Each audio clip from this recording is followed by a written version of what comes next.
দুর্গাপূজার বাকি আর মাত্র কয়েকদিন। মণ্ডপগুলোতে চলছে শেষ মুহূর্তের প্রস্তুতি। বেশিরভাগ জায়গায় প্রতিমা গড়া শেষ, চলছে রঙের কাজ। বিস্তারিত ডেস্ক রিপোর্টে।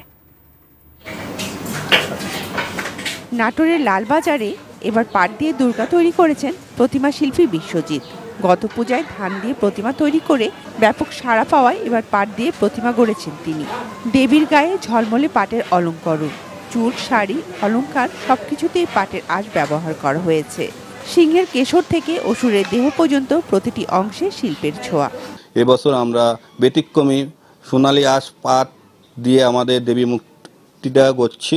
আমাদের কারখানা থাকা অবস্থায় অনেকে এখন দূর দূরান্ত থেকে দর্শনার্থীরা আসতে দেখছে। প্রতিমাটি সত্যি খুব সুন্দর হয়েছে, চমৎকার লাগছে। এর আগে কখনো আমি এরকম প্রতিমা দেখিনি, এবার দেখতে এসেছি, আমার খুব ভালো লাগছে। পূজা উদযাপনে দেবী দুর্গার প্রতি ভক্তির পাশাপাশি দর্শনার্থীদের দৃষ্টি কাটতেই ব্যতিক্রমী এই আয়োজন। অ্যান্টিব্যাকটেরিয়াল অ্যাডিটিভ যুক্ত সেরা ওয়াটার ট্যাঙ্ক বিশুদ্ধ পানিতে ব্যাকটেরিয়া জন্মাতে দেয় না।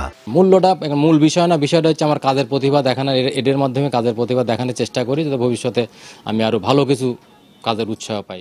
জয়পুরহাটের মণ্ডপগুলোতে ব্যস্ত সময় পার করছেন প্রতিমা শিল্পীরা। এখন চলছে রং তুলির কাজ। শিল্পীরা হাতের নিপুণ ছোঁয়ায় ফুটিয়ে তুলছেন প্রতিমার অবয়ব। পাশাপাশি পূজা মণ্ডপগুলোতে চলছে সাজসজ্জার কাজ। এ জেলায় এবার 293টি মণ্ডপে দুর্গা উৎসব অনুষ্ঠিত হবে। আর মাত্র কয়েকদিন পরেই মর্তে আসছেন দেবী।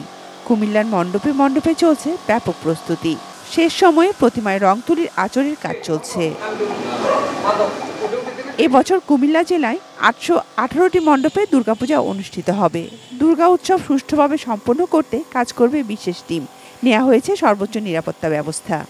আমরা আইন শৃঙ্খলা রক্ষাকারী বাহিনীর সাথে সমন্বয় করে প্রত্যেকটা পূজা মণ্ডপে আনসার, পুলিশ সহ অন্যান্য আইন শৃঙ্খলা রক্ষাকারী বাহিনীর উপস্থিতি নিশ্চিত করেছি।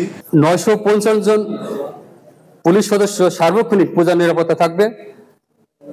90টি পুলিশ পেট্রোল তাদের দায়িত্ব পালন করবে।